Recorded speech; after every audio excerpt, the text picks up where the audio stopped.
All right. I'm going to say when you join, say hi. There we go. I'm going to chat that.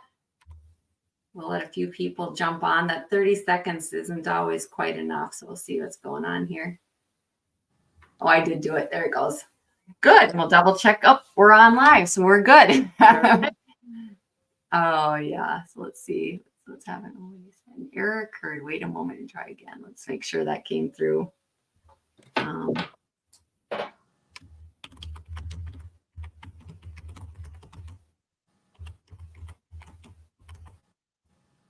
Oh, I guess it did work. So it's good. Perfect. Good. Well, we'll give people a few more minutes to hop on. We were just talking about the weather, which seems to be a topic this spring is, at least from our area of the woods, we're getting a lot of rain and everything is greening up. And Kayla's telling me a little bit about the dry and the wind and needing a little rain. We need the green, so send it this way. Yeah, for sure. Yeah, it's all good. It's all good. So usually when we begin, I usually start off and I'll just introduce you a little bit and then we'll just have a conversation. So there's no pressure. There's no expectations. Yep, we're still live. Good. There's no expectations. We're just going to have a conversation of faith. So I met Kayla. Oh gosh, I don't even want to say, because it had to have been like our oldest is now in college. So it had to have been, I don't know, 50, it would have 10, at least we'll say 10 because we're not that old. Probably 10, yeah.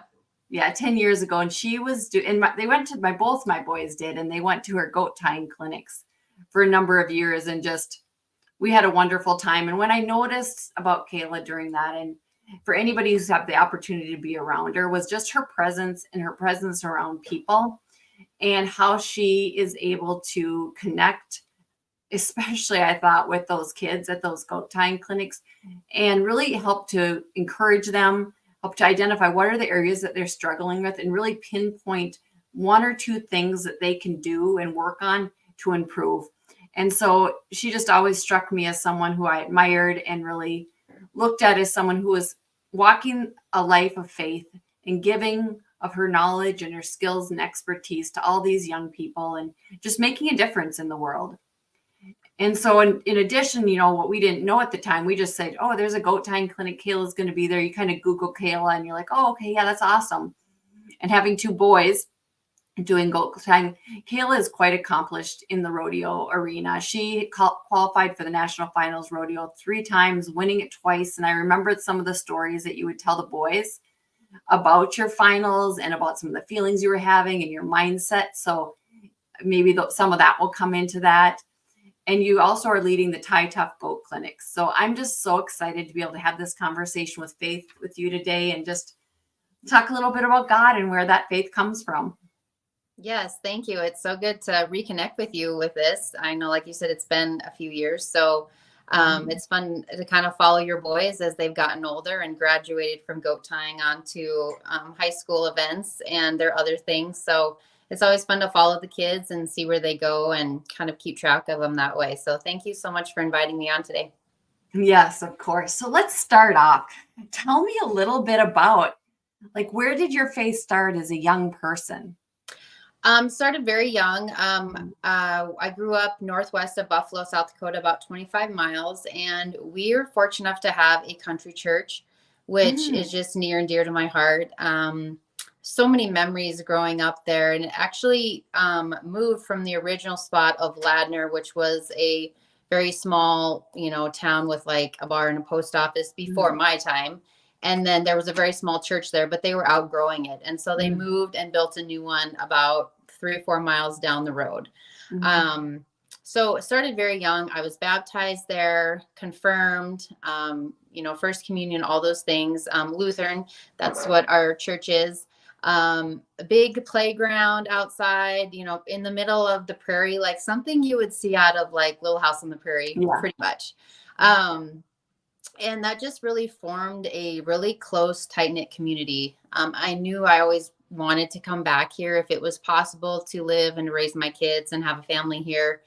And so that's really where it all started, and really had some really inspiring pastors when I was younger that was really reached out to kids. He was really good with kids, and it just was really powerful how his kids' sermons and how he always really made you as a kid feel like welcomed and like special and part of the service or just in general.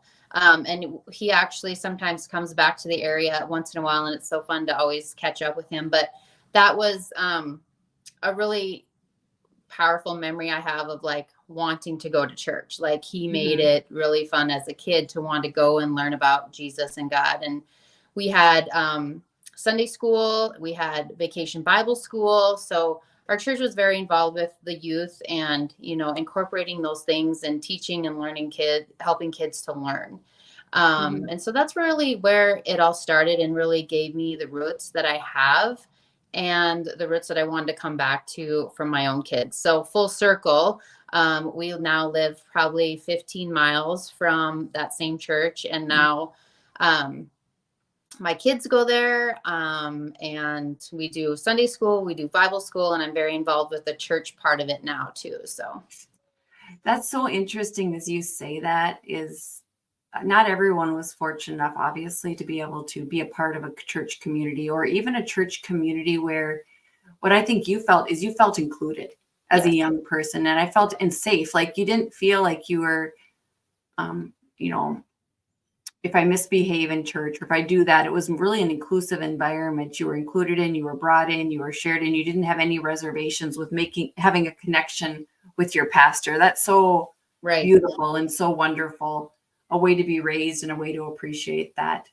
Yeah. So and then, go ahead. And then, so just to add on to that, like when I went to college, my brother and I, we tried to find a church. We were going to University of Wyoming together, and we had tried to find a church that we could attend. And that was not the same case. Like we did not feel welcomed. We were not allowed to partake in different things. And it was really hard for us to understand that and understand why. And it really kind of made us step back, and then we're like, well, okay, we're not coming back here because it was just very different. And looking back now, I understand some of the aspects of that. But I think when you're in college, like that's the time where, you know, you need to be like reaching out to the college kids and encouraging them to come to service or, you know, welcome with open arms in your church. And so that was a really kind of hard thing for me at that time. You know, because I was wanting that. I was wanting to be involved in a church community when in college. And I ended up did find one the year I graduated. So that was good. I had 1 year where it was like a open Bible type, and it was really welcoming. They had lots of college kids there. So I'm glad I found that eventually. But that first experience was, you know, I was taken aback a little bit and a little frustrated with that. So what did you do then for those other years? Did you find, okay, let me ask two questions. So you and your brother, are you twins?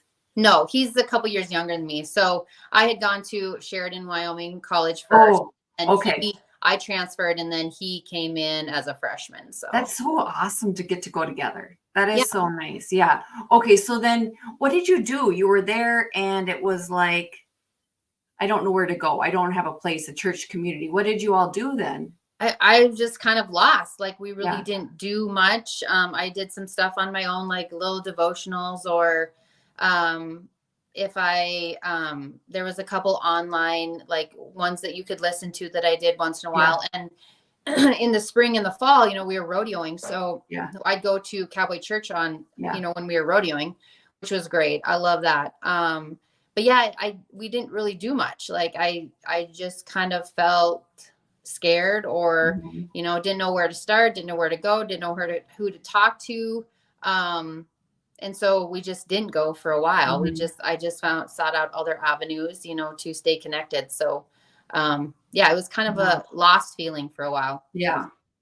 That's so interesting. Okay, so then you're going through college, and let's talk a little bit about, because I think it's important for people to hear about your story. I mean, you obviously excelled at what you did. Now you're able to teach others. And I think that's okay to celebrate that. That's okay to say that's a gift, because that gift that God gave you, you are doing 100-fold over by teaching people and sharing that gift with others. Talk to me about that gift that was placed upon you for rodeo specifically even within goat tying? And then tell me a little bit about what were some of those times when you felt present to God during your work and your competition? Yeah, goat tying came, I think some things come to people easier than other things. Goat tying came to me really easy compared to like roping. I really had to work hard at roping to get to where I am today with that. But I mean, I was tying sevens on a 100-foot score in like the 7th grade, which is, now it's getting more common, but then that was pretty rare to happen. So happened really easy for me. I had a lot of success really early. Did well in high school. I mean, I remember having, as a really young child, like probably 7 years old, I remember having this big goal or dream, like I want to be a national champion goat tyer. Yeah. And I tell my kids that at clinics, like dream big, like be bold. Like I had no idea what that looked like. I'm 7 years old and just like, I want to be the best someday. Yes. And I want to, whatever that looks like, whatever time that happens, like I want to be the best. And so I really try to encourage kids and instill belief in them to like, don't be afraid. Like, don't be afraid to dream that big and start right now, because if you don't start now, you don't have anything to work towards. So that's one of my main things in clinics is I really try to instill belief and encourage and inspire them to, dream big. Like the sky is the limit. And so from there, didn't get that national championship in high school, had some, things happen, some roadblocks that were out of my control that, I just wasn't meant to be really. Like I look back and say, just wasn't meant to be. And at that time, that's really hard, and I talk to kids now and, they're frustrated or whatever. And I said, I know this isn't going to make sense now, but in 5 years, you can look back and say, I get it. Like it wasn't meant to be.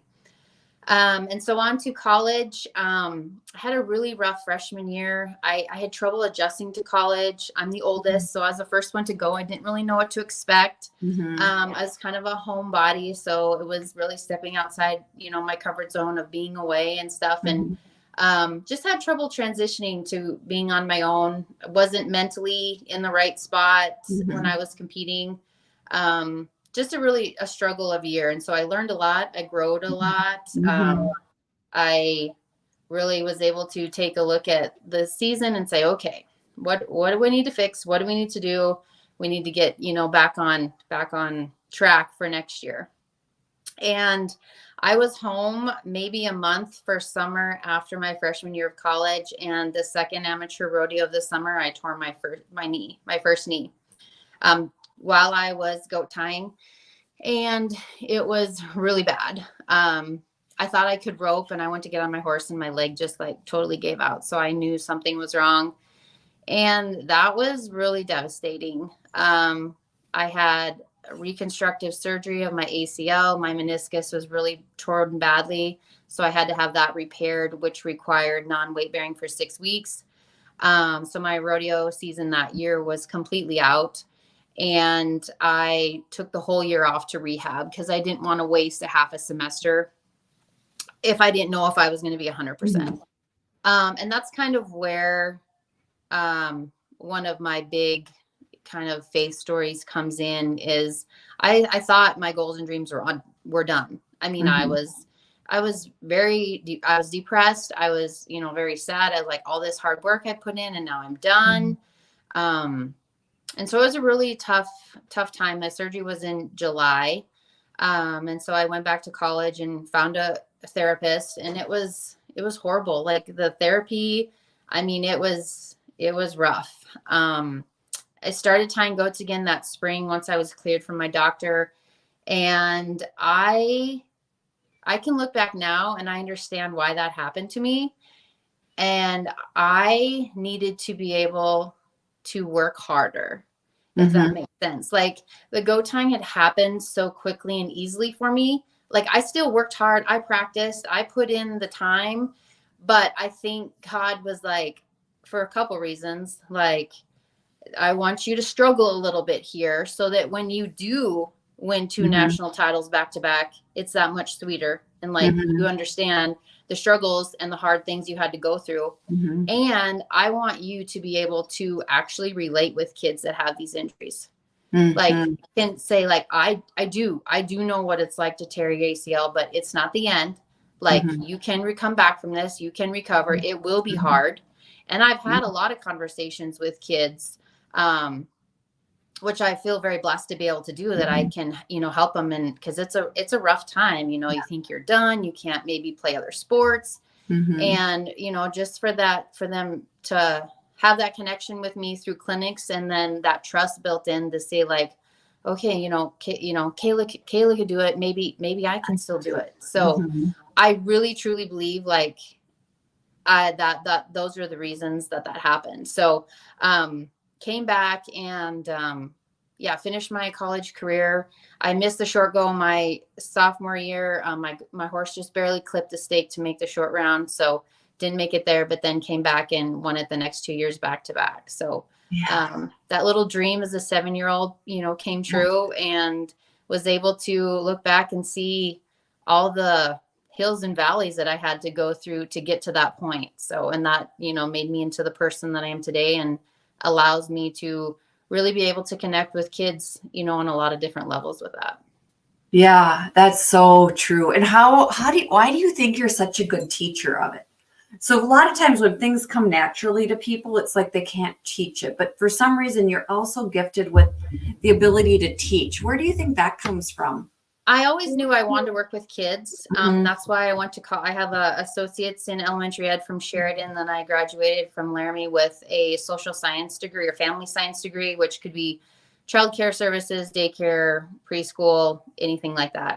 And so I always knew I wanted to work with kids, but I didn't necessarily want to be in the classroom. I always have been really good with kids. Like in high school, we would go down to the lower grades and be like a teacher's aide. And I absolutely love that.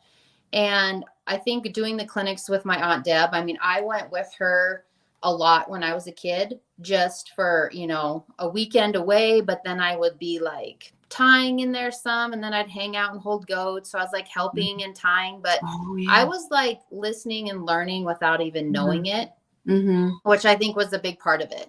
But I do think the education that I got also allowed me to understand learning styles. So I can reach out to those visual learners, or those hands-on, or those auditory, and really try to connect and see what works for them, so that they can get the maximum from the clinic that they can.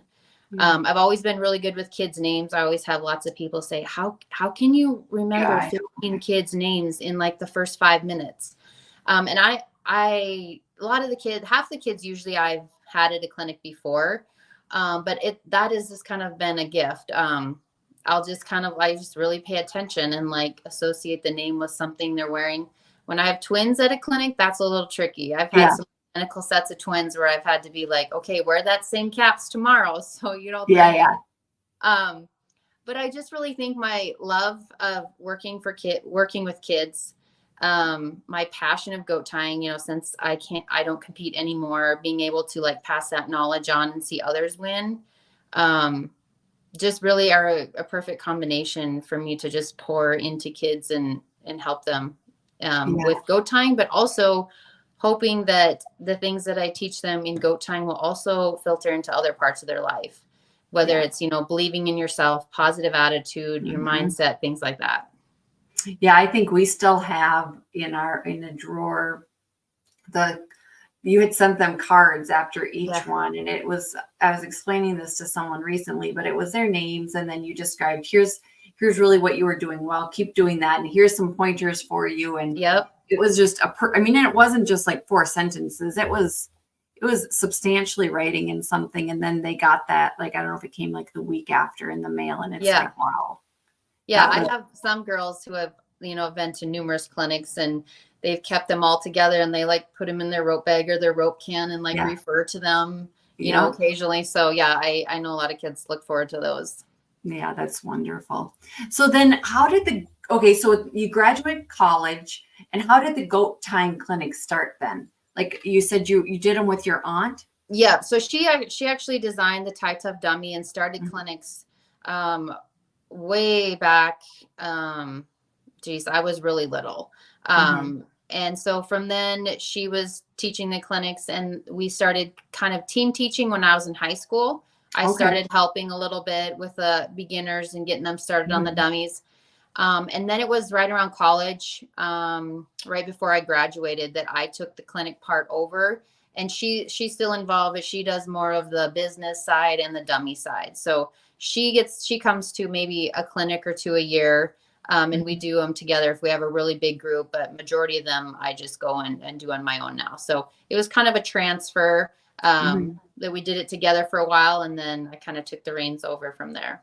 Oh, that's awesome. So then tell me about so now you graduate from college and you're doing the Ty Tuff Clinics. So where are you living during that period of time? Like where's your home base? So after college, I actually moved up into Montana and was working for Sperry's quarter horses. I had worked for them for a couple summers. And fun story here, as I actually bought the horse that I won the college finals on from them. Oh, really? Yes, I was looking for a horse, and someone had told us about this horse sale up in Beach, North Dakota. And so my dad and I went up, and we didn't get the one we wanted, but then there was this other one. And I was like, oh, I think he would work too. He was just started in the heeling and a little bit in the breakaway. And so I bought him in August and took him to college and practiced and trained him in the goat tying.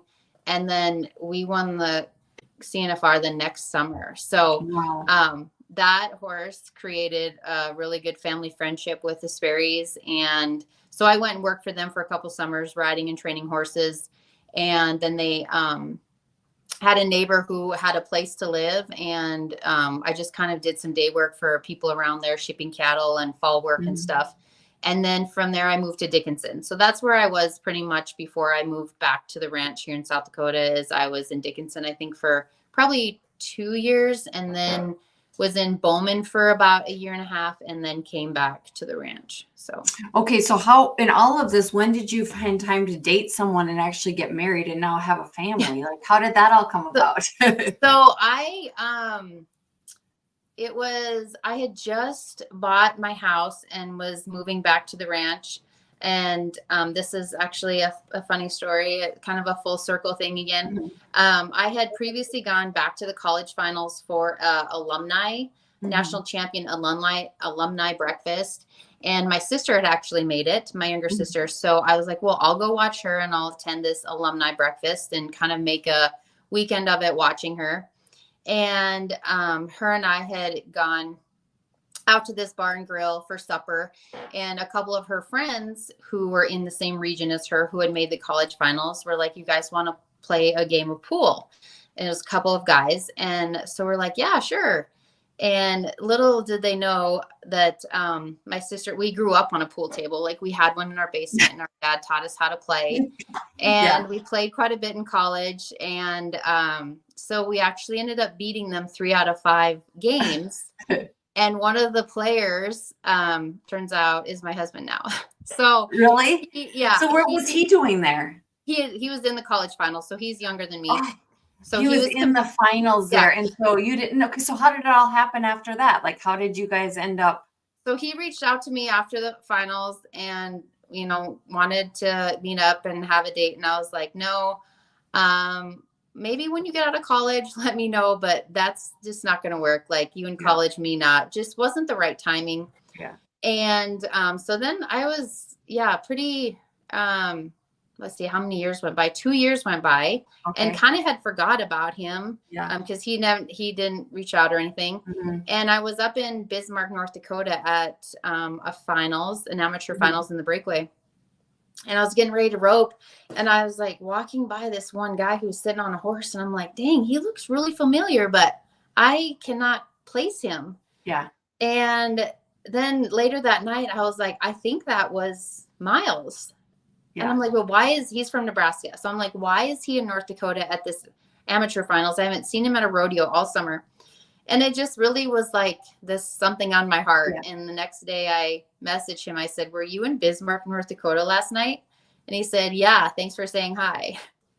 And so we reconnected that way. And everyone always said, like, because all my friends were getting married, all my friends were having kids, and I'm like single, like, just hanging out.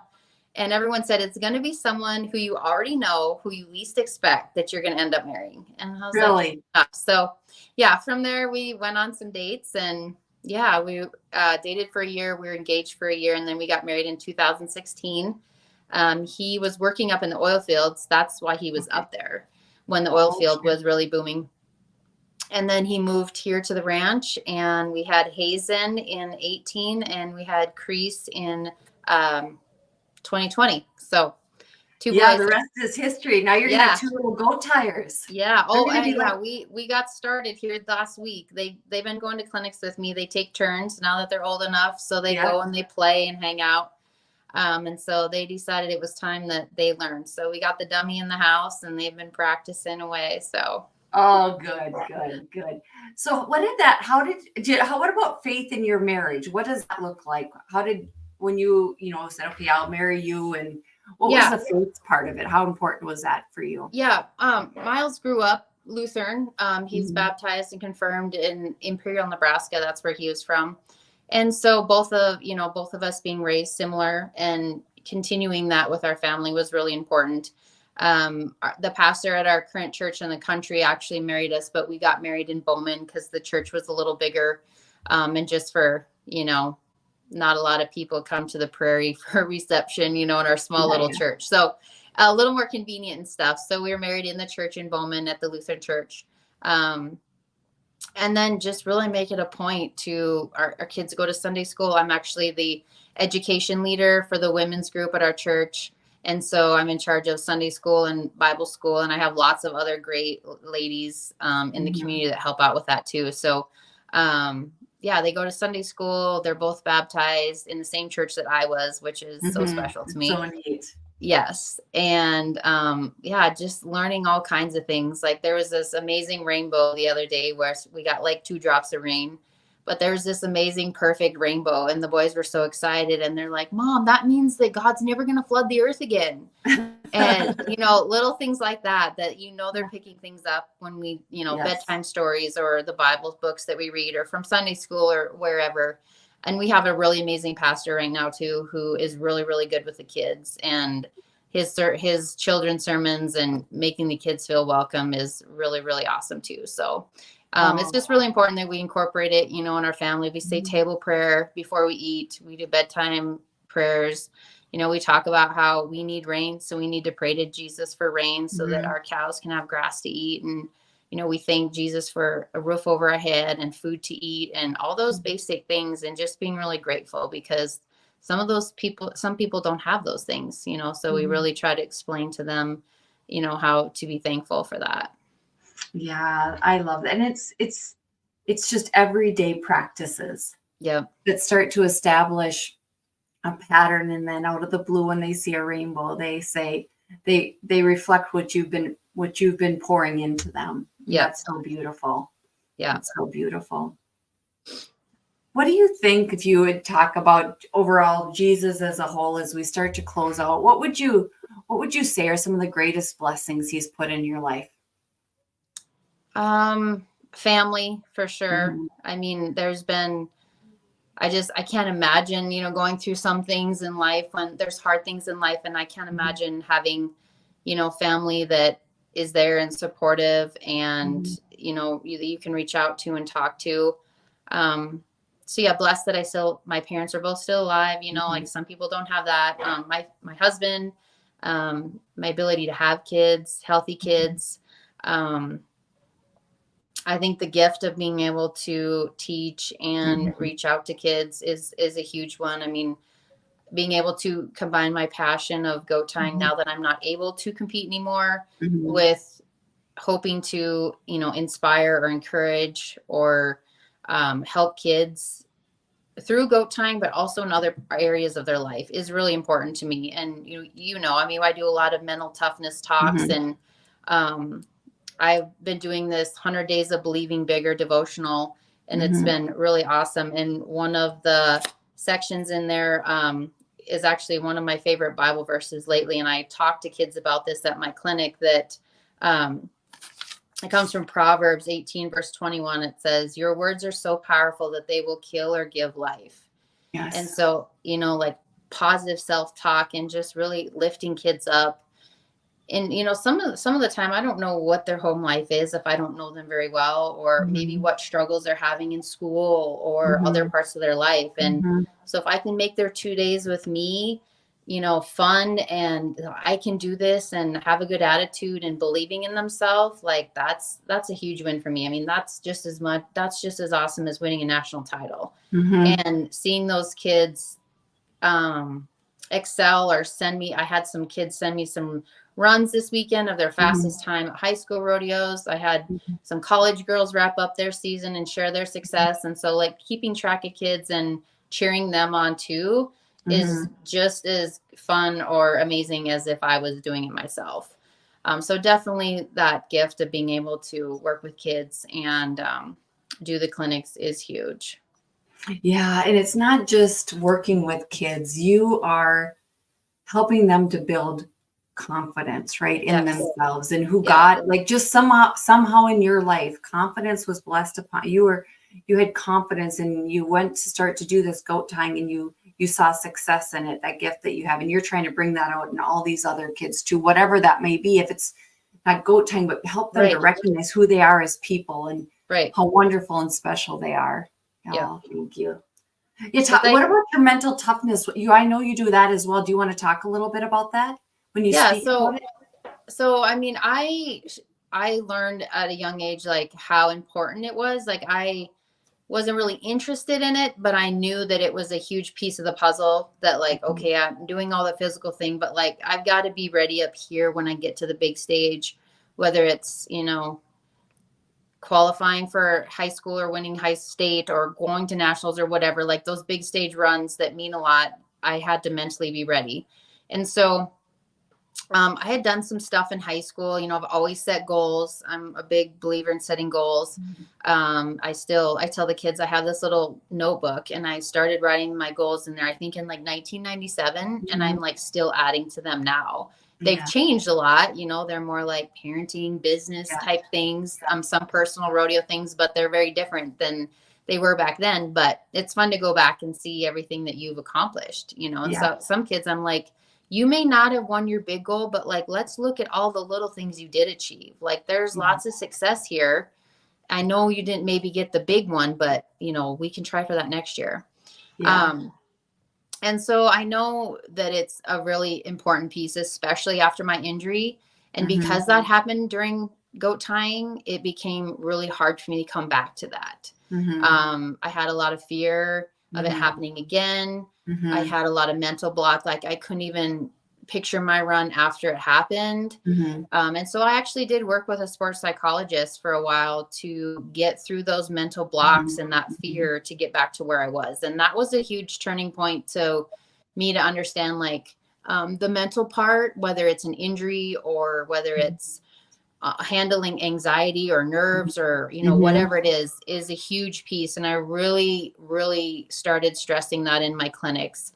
I read a book or two a year in the winter when times are slower. Personal development books, Mhm. mindset, habits, all kinds of things. Like I have a whole bookshelf here, and I always tell kids like I have tons of recommendations. If you want to dive into this stuff. And so I always kind of read a new book and create a short little talk. I try to keep it really basic for the little guys, that they can try Mhm. to pick something out of it, and then try to add some stuff in there for those older kids that they can really take and think about and try to incorporate into their, practice or performance routine. Mhm. And so I do a lot of reading. Um, I listen to some podcasts. I actually have hosted Donnie Taylor. She wrote Mhm. Heart of a Champion. Mhm. She just came out with a new workbook. I've actually worked with her a little bit too, and she's come up to Buffalo and done a full day mental toughness Oh, workshop. nice. Is Yep. amazing. She was Mhm. just here a couple weeks ago, so she's been really great to learn from and add some stuff into my clinics and for myself personally competing. Mhm. So there's lots of things that I grab from here, there, and put into clinics and just really try to stress the importance of how this mental part is so critical. Like, we're working on all the physical aspects, but you guys have to go home and put the mental stuff into work, so that when you get to those big runs or on that big stage or whatever it is, like, you are mentally and physically prepared to be as successful as you can. Yeah. Yeah. Yeah. So good. So good. Well, thank you so much for all the pouring in that you're doing to all these just amazing young people. And I know they look up to you and they admire you, and you're making a difference in their lives. Well, You are. Thank you. Yeah. Yeah. Well, I'll close in prayer tonight, and I'll just go ahead. Jesus, we just thank you so much for this opportunity to come together tonight. We thank you, Jesus, for the goodness and the wonder that you're putting into each and every one of our lives, Jesus. Each of us has been given special gifts and talents, Jesus, just like Kayla had a special gift of goat tying. She took that, Jesus, and she continued to develop that and make that better and better. And now she is using that to help others, Jesus. All of us have special gifts and talents, and you gave us those gifts and talents because you know that through those we can make an impact on the world. We can make an impact on the lives of those people around us, Jesus. We thank you for that. Show us today. Help us to seek your wisdom, to know where in our life you want us to be. Show us how we can have an impact on others and make the world just a better place for being in it, Jesus. We thank you and we give you all the glory. Amen. Amen. Amen. Well, thank you so much. And I will put, when I post the podcast and then when I reshare this, I will definitely do the Ty Tuff information. And if you want to post anything with it, please do so, because I'm sure people want to learn a little bit more about you. Okay, I will. Thank you. Thank you so much. Thanks, Sarah. Have a good night. Bye. Bye.